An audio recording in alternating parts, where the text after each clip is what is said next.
ബഹുമാനപ്പെട്ട കേരളത്തിൻ്റെ മുഖ്യമന്ത്രി ഇത് പ്രഖ്യാപിക്കുന്നത് വഴി ഇത് ഇല്ലാതായി എന്നുള്ളതല്ല, അതാണ് മുക്തമായി എന്ന് പറയുന്നത്. ഈ പോയിന്റിൽ നമ്മൾ മുക്തമാക്കാൻ നമുക്ക് പറ്റി. ഒരു കാരണവശാലും അത് അപ്പുറത്തോട്ട് വീഴാതിരിക്കാൻ ഒരു ജാഗ്രത വേണം. അതുകൊണ്ടാണ് നമ്മൾ പല കാര്യത്തിലും ഇടപെടുന്നത്.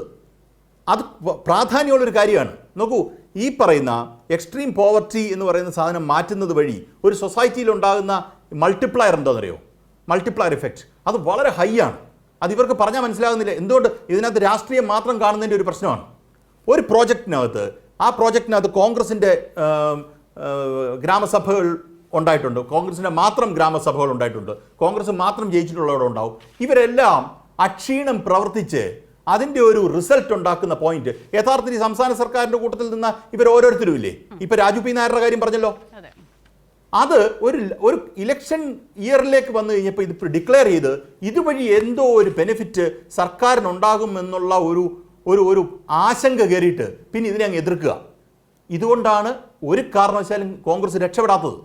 കോൺഗ്രസ് എപ്പോഴും ചെയ്യുന്ന ഇതാണ്.